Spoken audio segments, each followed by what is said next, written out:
11-ാം വാർഡിൽ LDF-ഉം UDF-ഉം ശക്തമായ പ്രചരണം തന്നെയാണ് അവിടെ നടത്തിക്കൊണ്ടിരിക്കുന്നത്. നിലവിലെ UDF-ന്റെ വാർഡാണ്. പഴയ നമ്മുടെ സുലൈഖ റസാഖ് നിലവിലെ സ്ഥാനാർത്ഥിയായിട്ടുള്ള അവർ പ്രതിനിധാനം ചെയ്ത വാർഡാണ്. ആ വാർഡിൽ ഇപ്പോൾ നിലവിൽ UDF-ന്റെ സ്ഥാനാർത്ഥി ശ്രീജിത്താണ്. വാർഡിനെ പ്രതിനിധീകരിച്ച മറഞ്ചേരി പഞ്ചായത്ത് അംഗവും കൂടിയാണ്. ഓപ്പോസിറ്റ് LDF സ്ഥാനാർത്ഥിയാണ്. LDF സ്ഥാനാർത്ഥി പറയുന്നത് CPI-യുടെ നേതാവ് കൂടിയാണ്. പഴയ മാറഞ്ചേരി ഗ്രാമപഞ്ചായത്തിന്റെ മെമ്പർ കൂടിയാണ്.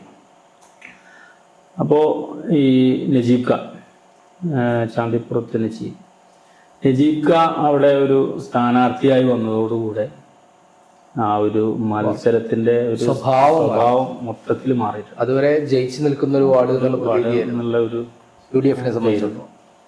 അപ്പൊ ശ്രീജിത്തിനെ സംബന്ധിച്ചിടത്തോളം ശ്രീജിത്ത് ഇപ്പോൾ നജീബ് ഖാൻ നിലവിൽ 11-ാം വാർഡിൽ ഉൾപ്പെടുന്ന വോട്ടറാണ്. ശ്രീജിത്ത് തൊട്ടപ്പുറത്തെ 10-ാം വാർഡിലെ വോട്ടറാണ്. അപ്പൊ അങ്ങനെ ഒരു ഇതുണ്ട്. അതിനപ്പുറം ശ്രീജിത്തിന് അവിടെ കോൺഗ്രസിന്റെ നേതാവ് എന്നുള്ള നിലക്കും കോൺഗ്രസിന്റെ മണ്ഡലം പ്രസിഡന്റ് ഒക്കെ ആയിട്ട് പ്രവർത്തിക്കുകയും ഗ്രാമപഞ്ചായത്ത് അംഗമായിട്ടൊക്കെ പ്രവർത്തിക്കുകയൊക്കെ ചെയ്തതിന്റെ ഒരു നിലവിൽ ആ വാർഡിനെ പ്രതിനിധീകരിച്ച് നേരത്തെയുള്ള ആളെന്നുള്ള നിലയ്ക്ക് അവിടെ സ്വാധീനമുള്ള ഒരാൾ തന്നെയാണ്. പക്ഷെ അതിനപ്പുറം നജീബ് ഖാൻ പറഞ്ഞു കഴിഞ്ഞാൽ ഒരുപാട് സീനിയറാണ്. സീനിയർ എന്ന് പറയുമ്പോൾ കുറേ കാലമായിട്ട് ശ്രീജിത്തൊക്കെ രാഷ്ട്രീയ പ്രവർത്തനത്തിന് വരുന്നതിന് മുമ്പ് ഈ പൊതുരംഗത്ത് അല്ലെങ്കിൽ രാഷ്ട്രീയ രംഗത്ത് വളരെ സജീവമായിട്ട് നിൽക്കുന്ന അവിടുത്തെ തന്നെ ഒരു അറിയപ്പെടുന്നൊരു ഫാമിലിയിൽ പെട്ട ആൾ കൂടിയാണല്ലോ നമുക്കറിയാം. അപ്പൊ അങ്ങനെയുള്ള ഒരാൾ അവിടെ സ്ഥാനാർത്ഥിയായി വരികയാണ്. പ്രത്യേകിച്ച് ഈ CPM NCP-യുടെ കയ്യിൽ നിന്ന് വാങ്ങിച്ച ഒരു സീറ്റാണ്. നേരത്തെ നാസർക്കൊക്കെ ജയിച്ച വാർഡാണ്. ആ വാർഡ് CPM നിർബന്ധപൂർവ്വം ചോദിച്ചു വാങ്ങിച്ച സീറ്റ് നജീബ് ഖാൻ ആണെന്നുണ്ടെങ്കിൽ ഞങ്ങൾ തരാം എന്നുള്ള ഒരു ആവശ്യം CPM തന്നെയാണ് അവിടെ വെച്ചത്. അപ്പോൾ സ്ഥാനാർത്ഥി എന്ന് പറയുന്നത് അതുകൊണ്ടാണ് നജീബ് ഖാൻ അവിടെ സ്വതന്ത്ര സ്ഥാനാർത്ഥി സ്വതന്ത്ര സ്ഥാനാർത്ഥി ആവുന്നത് അതിൻ്റെ കൂടി ഭാഗമാണ്.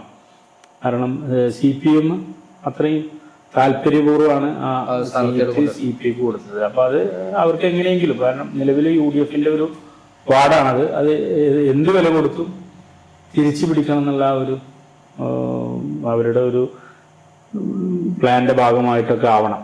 LDF-ന്റെ ഒരു പ്ലാന്റെ ഭാഗമായിട്ട് തന്നെയാണത്. പ്രത്യേകിച്ച് മാറഞ്ചേരി സെൻട്രൽ LDF-ന് അങ്ങനെ ഒരു സീറ്റ് ഉണ്ടാവുക എന്നുള്ളത് പ്രത്യേകിച്ച് CPM-നും CPI-ക്കും കൂടി ഒരു സ്വാധീനം അവിടെ മാറഞ്ചേരി സെൻറ്ററിനകത്ത് വലിയ രീതിയിൽ ഉണ്ടാക്കുക എന്നുള്ളതിൻ്റെ ഭാഗം കൂടിയാണത്. അപ്പോൾ അങ്ങനെ ഒരു സ്ഥാനാർത്ഥി അവിടെ വന്നതോടുകൂടെ അവിടുത്തെ പൊളിറ്റിക്കലായിട്ടുള്ള മൊത്തത്തിലുള്ള ചിത്രം മാറിയിട്ടുണ്ട്. അപ്പോൾ നജീബിനെ സംബന്ധിച്ചിടത്തോളം നജീബ് ഏറ്റവും ഇടപഴകുകയും ഒക്കെ ചെയ്യുന്ന, വളരെ ചെറുപ്പം മുതലേ ഇടപഴകുകയൊക്കെ ചെയ്യുന്ന കുറേ വോട്ടർമാരും ആൾക്കാരും കുടുംബക്കാരും അങ്ങനെ ഒരു സുഹൃത്തുക്കളും ഒക്കെ ആയിട്ടുള്ള ഒരു വലിയൊരു വലയുണ്ട്. അതോടൊപ്പം ശ്രീജിത്തിനും അങ്ങനെ തന്നെയാണ്. അപ്പൊ ആ ഒരു രാഷ്ട്രീയമായിട്ട് നല്ലൊരു പോരാട്ടം തന്നെയാണ് പ്രത്യേകിച്ച് ശ്രീജിത്തിനെ സംബന്ധിച്ചിടത്തോളം ശ്രീജിത്ത് നിലവിൽ മണ്ഡലം പ്രസിഡന്റായിരുന്നു. ഇവിടുന്ന് ഈ മത്സരിക്കണം എന്നുള്ളത് കൊണ്ടും ഒക്കെയാണ് അതിൽ നിന്ന് മാറിയിട്ടുള്ളത്. പിന്നെ കോൺഗ്രസിന്റെ ഒക്കെ പരിഹരിക്കപ്പെടുന്നതിന്റെ ഒക്കെ ഭാഗമായിട്ടും ആണ് ആ മാറ്റം ഉണ്ടായിട്ടുള്ളത്.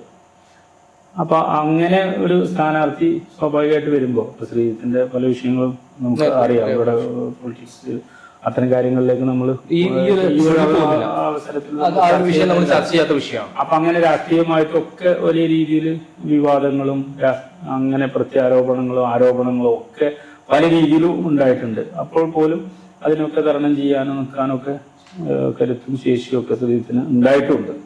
രാഷ്ട്രീയമായിട്ട് പാർട്ടി കോൺഗ്രസ് എന്നുള്ള നിലക്ക് പാർട്ടി അതിന്റെ കൂടെ ഒപ്പം നിന്നിട്ടുണ്ട്. അതിൽ നിൽക്കുന്നതിൽ ചില ഒരു വിഭാഗം ആളുകൾക്ക് എതിർപ്പും ഉണ്ടായിട്ടുണ്ട്. പക്ഷെ എങ്കിൽ പോലും അവനൊരു രാഷ്ട്രീയ രംഗത്ത് ഒരു പൊളിറ്റീഷ്യൻ എന്നുള്ള നല്ല ആക്റ്റീവായിട്ട് നിൽക്കുന്ന ഒരാളാണ്. അങ്ങനെ ഒരു സംഭവം ഉണ്ട്. അപ്പൊ അവിടെ ഒരു മത്സരം വളരെ തീപാർന്ന പോലത്തെ ഒരു മത്സരം എന്നുള്ള രീതി. കാരണം അവിടെ മത്സരം CPM ഇടുക്കി CPM-ന്റെ ഒരു സ്ഥാനാർത്ഥി എന്നുള്ള രീതിയിലാണ് CPM അതിനെ കാണുന്നത്. അവരുടെ ഒരു അഭിമാന പ്രശ്നം ശ്രീജിത്തിനെ പോലുള്ള ഒരാളെ അവിടെ പരാജയപ്പെടുത്തുക എന്നുള്ള ഒരു അജണ്ടയുടെ ഭാഗമായിട്ട് ആ ഒരു രീതിയിലേക്ക് എന്ത് ചെയ്യുന്നുണ്ട്, അവിടെ മത്സരം പോകുന്നുണ്ട്. അപ്പൊ അത് നജീബിക്ക് പോലുള്ള ഒരു സ്ഥാനാർത്ഥി വരുമ്പോൾ അത് രണ്ടും ശക്തമായിട്ടുള്ള സ്ഥാനാർത്ഥി തന്നെയാണ്. അപ്പൊ അത് അതിന്റെ മത്സരഫലം എങ്ങനെയാണ് വരിക എന്നുള്ളതൊന്നും നമുക്ക് അപ്പോ എല്ലാവരും ഇപ്പോ ശ്രീജിത്തായാലും നജീബിക്കായാലും കളം അറിഞ്ഞ് കളിക്കാൻ അറിയുന്നവർ തന്നെയാണ്. അപ്പൊ നജീബിനെ സംബന്ധിച്ചിടത്തോളം കുറച്ച് നേരത്തെ എക്സ്പീരിയൻസ് ഉള്ള ആള് രാഷ്ട്രീയമായിട്ടും നോക്കുമ്പോൾ ശ്രീജിത്തിനെക്കാളും എക്സ്പീരിയൻസും അല്ലെങ്കിൽ രാഷ്ട്രീയമായിട്ട് സീനിയറൊക്കെ ആയിട്ടുള്ള ആള് നജീബ് തന്നെയാണ്. അതിൽ നമ്മൾ തർക്കമില്ലാത്ത കാര്യമാണ്. കാരണം ആള് വളരെ മുമ്പ് മുതലേ രാഷ്ട്രീയ രംഗത്ത് വളരെ സജീവമായിട്ട് നിൽക്കുന്ന ഒരാൾ തന്നെയാണ്. അപ്പൊ ആ ഒരു രീതിയിൽ മത്സരം എങ്ങനെ വരും എന്നുള്ളത് നമുക്ക് കണ്ടറിയാം. കാരണം നിലവിലെ അത് UDF-ന്റെ ഒരു വാർഡ് എന്നുള്ള നിലക്ക് നിലനിർത്തുക എന്നുള്ളത് UDF-നെ സംബന്ധിച്ചിടത്തോളം ശ്രീജിത്തിന് തന്റെ ആരോപണങ്ങൾക്കൊക്കെ ഉള്ള മറുപടി തീർച്ചയായിട്ടും അത് അങ്ങനെ ഒരു സംഭവം കൂടി. അതേസമയം ശ്രീജിത്തിനെ തോൽപ്പിക്കണമെന്നൊരു അജണ്ട കുറച്ച് വിഭാഗം ആളുകൾക്ക് കോൺഗ്രസിനകത്ത് തന്നെ പ്രശ്നങ്ങൾ പരസ്യമായ പ്രശ്നങ്ങൾ ഒഴിവായെങ്കിൽ പോലും അതൊക്കെ പിന്നീട് പരിഹരിച്ച് കോൺഗ്രസിനകത്ത് അതൊക്കെ പരിഹരിച്ച് പോയിട്ടുണ്ട്. പിന്നീട് ഇപ്പോ നിലവിലെ ഈ ഒരു രാഷ്ട്രീയ സാഹചര്യങ്ങളും ഒക്കെ അപ്പൊ ഒരു ഇലക്ഷന് നേരിടുന്ന ഒരു ഘട്ടമാണല്ലോ. അപ്പൊ ആ ഒരു രീതിയിലേക്ക് ഉണ്ടാവില്ല എന്ന് വിചാരിക്കാം. എങ്കിൽ പോലും ശ്രീജിത്തിന് അത്ര ഒരു ഈസി ആയിട്ട് ജയിക്കാന്നുള്ളത് പ്രയാസമാണ്. അപ്പോൾ അത് അത്രയും കഠിനമാണ്. അപ്പോൾ അത് അവസാനം എന്താണ് അതിന്റെ റിസൾട്ട് എന്നുള്ളത് ഒന്നും പറയാൻ പറ്റിയ ഒരു സാഹചര്യമല്ല എന്തിനായാലും. അപ്പൊ അത് എങ്ങനെയാണ് അതിന്റെ റിസൾട്ട് വരിക എന്നുള്ളത് 13-ാം തീയതി വോട്ടെണ്ണുമ്പോൾ തന്നെ നമുക്കറിയാൻ പറ്റുള്ളൂ. കാരണം അത്രയും ശക്തമാണ്. കാരണം നമുക്കറിയാം ഇപ്പോൾ അവിടെ ഓരോ രീതിയിൽ ഓരോ മുക്കുമൂലകളിലും LDF-ന്റെ പ്രവർത്തകരും ഉണ്ട്, UDF-ന്റെ ആൾക്കാരും ഉണ്ട്. എല്ലാതിലും ഞാൻ ഇപ്പോ അവിടെ അങ്ങനെ അത്രയും ആക്റ്റീവാണ്. കാരണം ഞാൻ നേരത്തെ പറഞ്ഞ പോലെ CPM അതിനെ ആ ഒരു പ്രചരണത്തെ മൊത്തത്തിൽ ഏറ്റെടുത്തിരിക്കും. കാരണം CPM-ന്റെ തന്നെ ബ്രാഞ്ച് സെക്രട്ടറി ഉൾപ്പെടെയുള്ളവരാണ് നജീബിയുടെ സജസ്റ്റ് ചെയ്യുകയും നജീബ് പോലുള്ള ഒരാൾ വരികയാണെന്നുണ്ടെങ്കിൽ വാർഡ് ജയിച്ചു പിടിക്കാൻ പറ്റും, ജയിക്കാൻ പറ്റും എന്നുള്ള ആ ഒരു സന്ദേശം പാർട്ടിക്ക് കൊടുക്കുകയും പാർട്ടി അതിന് അംഗീകാരം കൊടുക്കുകയൊക്കെ ചെയ്യുകയൊക്കെ ഉണ്ടായി. അതിന്റെ ഭാഗമായിട്ടാണ് ഇപ്പോൾ ഇങ്ങനെ ഒരു ഇത്. നേരത്തെ CPM-ഉം CPI തമ്മിലുള്ള സീറ്റ് ചർച്ചകള് വൈകിയെങ്കിൽ പോലും ഈ വാർഡിനെ സംബന്ധിച്ച് ഇപ്പോൾ 11-ാം വാർഡിനെ സംബന്ധിച്ച് തർക്കം ഉണ്ടായിരുന്നില്ല. മറ്റു വാർഡുകളെ സംബന്ധിച്ചാണ് തർക്കം. 11-ാം വാർഡിൽ ഏകദേശം നേരത്തെ തന്നെ ഒരു ഒരു സാധനം ഇങ്ങനെ ഉണ്ടായിരുന്നു. പിന്നെ അതിനിടയ്ക്ക് ഇപ്പൊ നേരത്തെ നമ്മൾ പറഞ്ഞ പോലെ വിജയേട്ടന്റെ ആള് പിന്നെ താമരശ്ശേരിയിലും എവിടെ മത്സര രംഗത്തില്ല എന്നുള്ള ഒരു സാധനം ആള് സ്വമേധയെ പാർട്ടി അറിയിച്ചത് കൊണ്ട് പിന്നെ നജീബ് തന്നെയാണ് നജീബ് ഖാനെ തന്നെയാണ് ഇവിടെയുള്ള CPM ഉൾപ്പെടെയുള്ള ലീഡേഴ്സും പ്രവർത്തകരും നിർബന്ധപൂർവ്വം പറഞ്ഞതും. അപ്പൊ അതുകൊണ്ട് അത് നജീബ് ഖാക്ക് ഒരു പ്ലസ്സാണ്. നജീബ് ഖാനെ സംബന്ധിച്ചിടത്തോളം ആളെ ഇങ്ങനെ ഒരു വീണ്ടും ഒരു ജനപ്രതിനിധിയായി കാണണം എന്നുള്ള രീതിക്ക് LDF ആയാലും CPM ആയാലും CPI ആയാലും കാണുന്നു എന്നുള്ളത് ഒരേപോലെ കാണുന്നു എന്നുള്ളത് ആളെ സംബന്ധിച്ചിടത്തോളം പ്ലസ്സാണ്. അപ്പൊ അതൊക്കെ ഒരു റിസൾട്ട് കോർട്ടിലേക്ക് കടക്കുമ്പോൾ എത്രത്തോളം അതിന് കാരണം നല്ല രീതിയിലുള്ള സ്വാധീനം രണ്ട് ആൾക്കാർക്കും ഉണ്ട്. മനസ്സിലായില്ലേ? അപ്പൊ നമ്മൾ നേരത്തെ പറഞ്ഞ പോലെ അതിൽ സീനിയർ എന്നുള്ള നിലയ്ക്ക് നജീബ് തന്നെയാണ്. അതിൽ തർക്കമൊന്നുമില്ലാത്ത ആരോപണങ്ങൾ ഏതെങ്കിലും ഘട്ടത്തിൽ മറ്റത്തിന് ബാധിക്കും. ആരോപണങ്ങൾ എന്ന് പറഞ്ഞു കഴിഞ്ഞാൽ നമ്മൾ ആ ആരോപണ വിഷയങ്ങളിലേക്ക് നമുക്ക് അതൊരു നിലവിൽ കോടതിയിൽ നിൽക്കുന്ന ഒരു കാര്യമായത് ആ വിഷയത്തിൽ നമ്മൾ കാര്യം ചെയ്യുന്നില്ല. അത് വോട്ടിൽ അത് ഒരുപക്ഷെ ഒക്കെ സ്വാഭാവികമാണ്. അത് ചിലപ്പോൾ ഒരുപക്ഷെ പ്രതിഫലിച്ചേക്കാം ചില ആളുകളിൽ. കാരണം അങ്ങനെ സ്വാഭാവികമായിട്ട് അതില് നേരിട്ട് ഇടപെട്ട ആളുകളോ അല്ലെങ്കിൽ അതിൽ പരാതികളോ അനുബന്ധ സംഭവങ്ങളിലൊക്കെ കക്ഷിയലോ ഒക്കെ ചെയ്ത ആളുകൾക്ക് സ്വാഭാവികമായിട്ട് അതിനോടുള്ള ഒരു അമർഷം ഉണ്ടാവും. അത്രേ അതിൽ വരുള്ളൂ. അപ്പൊ അത്തരം സംഭവങ്ങളിൽ നമ്മൾ ആ ഒരു ഇപ്പൊ നിലവില് കോടതിയിലും കേസൊക്കെ ആയിട്ട് നിൽക്കുന്ന ഒരു സാഹചര്യം ആയതുകൊണ്ട് നമ്മൾ എല്ലാം എന്നുള്ളതുകൊണ്ട് അത് ഒഴിവാക്കാവുന്നതാണ്. നമ്മൾ അടുത്തൊരു വാർഡിലേക്ക് കിടക്കുമ്പോൾ 12ന്റെ ഒരു ചിത്രം. 12ാം വാർഡ് എന്ന് പറയുമ്പോൾ തന്നെ നമുക്ക് ഒരു നേർക്കുനേർ പോരാട്ടം.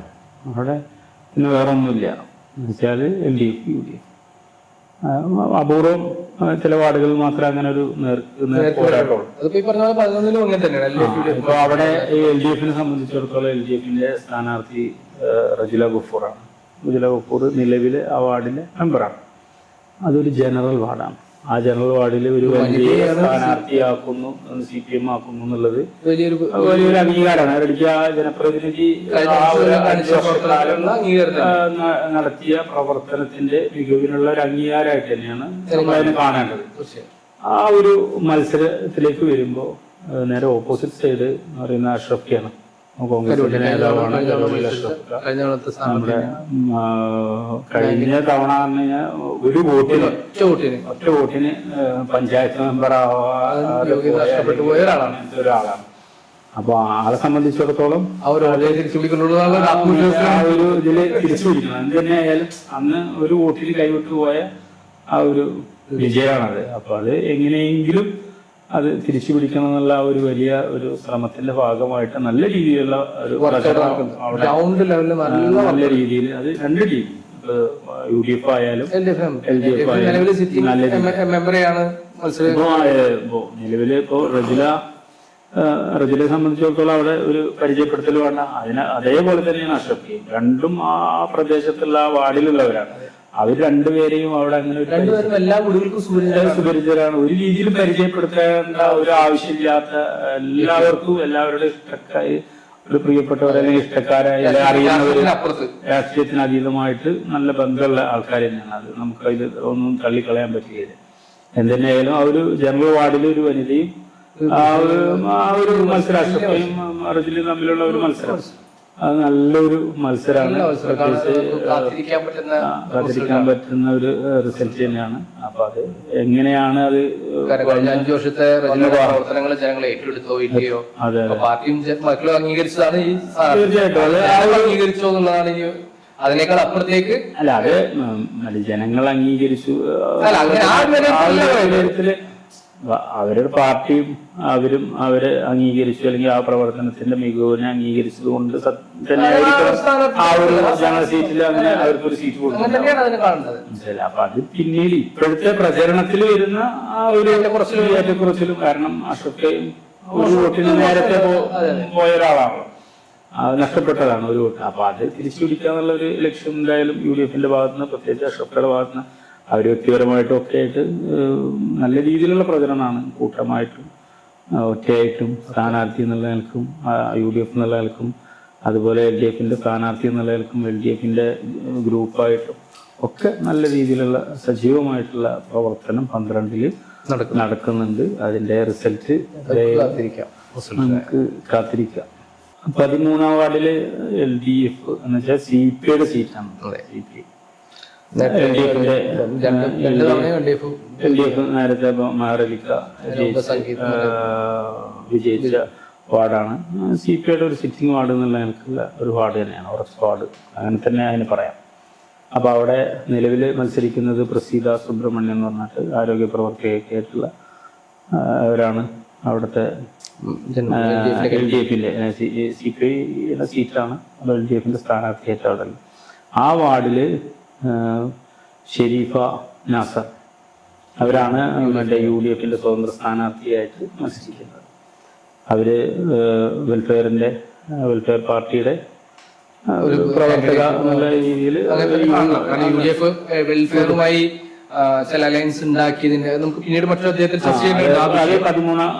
13-ാം വാർഡില് അവര് വെൽഫെയറിന്റെ ഒരു പ്രവർത്തകയാണ്. ആ വെൽഫെയറിന്റെ പ്രവർത്തകയെ സ്വതന്ത്ര UDFന്റെ സ്വതന്ത്ര സ്ഥാനാർത്ഥിയായിട്ട് നിർത്തുകയാണ്. അതായത് അവരെ നമ്മുടെ വെൽഫെയർ പാർട്ടിയുടെ തന്നെ സംസ്ഥാന പ്രസിഡന്റ് വന്നിട്ട് നേരിട്ട് പ്രഖ്യാപിക്കുകയൊക്കെ ചെയ്ത സ്ഥാനാർത്ഥിയാണ്. അപ്പൊ ആ രീതിയിലാണ് അവിടെ പ്രചരണം നടക്കുന്നത്. അതൊരു നെഗറ്റീവായിട്ടും പ്രചരണം നടക്കുന്നുണ്ട്. കാരണം ഈ വെൽഫെയർ പാർട്ടിയുമായിട്ട് UDF ഉണ്ടാക്കിയ ഒരു അലയൻസ് അല്ലെങ്കിൽ അങ്ങനെ ഒരു ധാരണ, അതിനെതിരെ ഉള്ള വികാരങ്ങളുണ്ട്. അന്ന് അനുകൂലിച്ച് വെൽഫെയർ അല്ലെങ്കിൽ ആ ഒരു സംഘടനയായിട്ട് ചേർന്ന് നിൽക്കുന്ന കുറെ ആൾക്കാർ അതിനെ സപ്പോർട്ട് ചെയ്തിട്ടുണ്ട്. അത് UDF സംബന്ധിച്ചിടത്തോളം ഗുണം ചെയ്യോ ദോഷം ചെയ്യോ എന്നുള്ളതൊക്കെ നമുക്ക് റിസൾട്ട് വരുമ്പോൾ തന്നെ അറിയാൻ പറ്റുള്ളൂ. പക്ഷേ ആ വാർഡിനെ സംബന്ധിച്ചിടത്തോളം അതൊരു CPI അല്ലെങ്കിൽ LDF മെജോറിറ്റി ഉള്ള വാർഡാണ്. അവിടെ നേരത്തെ ഉണ്ടായിരുന്നപ്പോൾ നമ്മുടെ ഇസ്മായിൽ മെഡിക്കൽ സ്റ്റോർ ഇസ്മായിൽ അവർ PDP ഒക്കെ ആയിരുന്നു. അവരൊക്കെ പിന്നെ ഇപ്പോൾ CPIയുടെ ഭാഗമായി.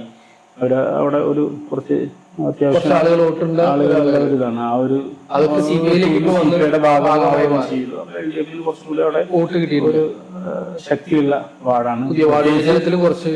CPIനെ സംബന്ധിച്ചിടത്തോളം CPIയുടെ സംസ്ഥാന അസിസ്റ്റന്റ് സെക്രട്ടറി ആയിട്ടുള്ള PP സുനീർ MPയുടെ വീട് തറവാടും ഒക്കെ നിൽക്കുന്ന ഒരു വാർഡ് കൂടിയാണ്. അടുത്ത കാലത്ത് വരെ സുനീർക്കാർക്ക് അവിടെ തന്നെയാണ് വോട്ടുണ്ടായിരുന്നത്. ഇപ്പൊ വെട്ടിമാറ്റിയോ ഇല്ല എന്നുള്ളത് അറിയില്ല. അപ്പൊ അങ്ങനെയാണ് അതിന്റെ ഇത്. അപ്പൊ ആ ഒരു തറവാട് നിൽക്കുന്ന പ്രദേശം അപ്പോൾ CPIക്ക് അത്രയും വിളക്കൂറുള്ള ഒരു വാർഡാണ്. അപ്പൊ അത് ആ ഒരു രീതിയിൽ എനിക്ക് അവിടെ ഈ CPIനെ അല്ലെങ്കിൽ LDFനെ പരാജയപ്പെടുത്തുക എന്നുള്ളതിന്റെ ഒക്കെ ഭാഗമായിട്ടാവണം ഇങ്ങനെ ഒരു അലയൻസിലേക്കൊക്കെ സത്യത്തിൽ അവിടെ എത്തിയിട്ടുണ്ടാവുക. അത് എത്രമാത്രം അത് ഗുണം ചെയ്യും പറയാൻ പറ്റില്ല. അപ്പൊ അത് അങ്ങനെയാണ് ആ ഒരു വാർഡിനെ സംബന്ധിച്ചിടത്തോളം നമുക്ക് അതായിട്ട് ബന്ധപ്പെട്ട് നമുക്ക് പറയാനുള്ളത്. 14-ാം വാർഡല്ലേ, 14-ാം വാർഡില് അവിടെ ഇതുപോലെ ഇത് തന്നെയാണ്. അപ്പോൾ അന്ന് ഈ വെൽഫെയർ പാർട്ടിയുടെ സംസ്ഥാന പ്രസിഡന്റ് വന്ന് പ്രഖ്യാപിച്ച 2 സ്ഥാനാർത്ഥികളാണ്. ഒന്ന് നമ്മുടെ 13-ാം വാർഡിലെ സ്ഥാനാർത്ഥിയെയും 14-ാം വാർഡിലെ സ്ഥാനാർത്ഥിയും. അപ്പൊ അന്നൊക്കെ നേരത്തെ ബോർഡിലൊക്കെ വെൽഫെയർ പാർട്ടി പിന്തുണക്കുന്ന UDF സ്വതന്ത്ര സ്ഥാനാർത്ഥി ആയിരുന്നു ബോർഡിലൊക്കെ ഉണ്ടായിരുന്നു. ഇപ്പോ അത് ഒരു പ്രശ്നം ആയതുകൊണ്ട് എന്താ അറിയില്ല, ഇപ്പോ അത് വെറും UDF സ്വതന്ത്ര സ്ഥാനാർത്ഥി എന്നുള്ള രീതിയിലേക്ക് ആ ബോർഡുകളിലൊക്കെ മാറ്റം വന്നിട്ടുണ്ട്. അപ്പോൾ 14-ാം വാർഡില് ഇത് അവർ തന്നെ പ്രഖ്യാപിച്ച സ്ഥാനാർത്ഥി തന്നെയാണ്. നേരത്തെ UDF ജയിച്ച 13-ാം വരുന്നത് ഒരു പ്രവാസിയായിട്ടുള്ള കോൺഗ്രസിന്റെ ഷമീർ എന്ന് പറയുന്ന ആളുടെ ഭാര്യയാണ് സ്ഥാനാർത്ഥിയായിട്ടുള്ളത്. പക്ഷേ ഈ അവിടെ ഒരു വെൽഫെയർ പാർട്ടിയൊക്കെ ആയിട്ട് ബന്ധപ്പെട്ട് നിൽക്കുന്നവർ പ്രവർത്തിക്കുന്ന ഒരു കാരുണ്യ അല്ലെങ്കിൽ അങ്ങനെ ഒരു ചാരിറ്റി സംവിധാനത്തിനകത്ത് പ്രവർത്തിക്കുന്ന ഒരാളാണ് കൂടിയാണ്. അതുകൊണ്ടാവണം അവരെ ഈ വെൽഫെയർ പാർട്ടിയുടെ പ്രസിഡന്റ് വന്ന് പ്രഖ്യാപിക്കുന്ന ആ ഒരു സാഹചര്യം ഉണ്ടായിട്ടുള്ളത്. അതാണ് അങ്ങനെ ഒരു സംവിധാനം. ഈ 2 വാർഡുകളാണ് സംബന്ധമായിട്ട്. അതിൽ LDFന്റെ ഒരു ബീന ബാബു എന്ന് പറഞ്ഞിട്ടുള്ളതാണ്. ഒരു ആശാപ്രവർത്തകയും ആരോഗ്യ രംഗത്തൊക്കെ നിൽക്കുന്ന പ്രവർത്തകയൊക്കെ ആയിട്ടുള്ള ഒരു കാൻഡിഡേറ്റ് ആയിട്ട് വരുന്നത്. അവരാ LDFന്റെ കാൻഡിഡേറ്റ് ആയിട്ട് വരുന്നത്. അത്യാവശ്യം ആളുകൾക്കിടയിൽ നമ്മളെ അറിഞ്ഞിടത്തോളം ആളുകൾക്കിടയിൽ നല്ല രീതിയിലുള്ള വ്യക്തിപ്രഭാവമൊക്കെ ഉള്ള ഒരു അവർക്ക് രംഗത്ത് സജീവമായിട്ട് തന്നെയാണ് ഈ ബീന ബാബു എന്നുള്ളതാണ് നമ്മൾ അന്വേഷിക്കുമ്പോഴൊക്കെ നമുക്ക് കിട്ടിയ വിവരം. മാത്രമല്ല പുതിയ വാർഡ് വിഭജനത്തിന്റെ ഭാഗമായിട്ട് അവർക്ക് LDFനെ കുറിച്ചുകൂടി ഒരു മെജോറിറ്റി കിട്ടിയിട്ടുള്ള ഒരു വാർഡ്. നേരത്തെ ഇപ്പൊ ഷിജിലിന്റെ ഒരു വ്യക്തി ആ ഒരു കൊണ്ടൊക്കെ ആയിരിക്കണം ഷിജിൽ അവിടെ ജയിച്ചു വന്നിട്ടുണ്ടാവുക. അപ്പൊ ഇപ്പൊ നിലവിലെ ഈ ഒരു LDFന് ഒരു മേൽക്കോയ്മയുള്ള ഒരു വാർഡായിട്ടാണ് നിലവിൽ അത് വന്നിട്ടുള്ളത്. അപ്പോ അങ്ങനെയുള്ള വാർഡുകളെ തിരിച്ചു പിടിക്കുക എന്നുള്ളതിന്റെ ഒക്കെ അല്ലെങ്കിൽ നിലനിർത്തുക എന്നുള്ളതിന്റെ ഭാഗമായിട്ടൊക്കെ ആവണം UDF ഇങ്ങനെ ഒരു അലയൻസ് ഉണ്ടാക്കിയിട്ടുണ്ടാവുക. പക്ഷെ അതൊക്കെ എങ്ങനെയാണ് അത്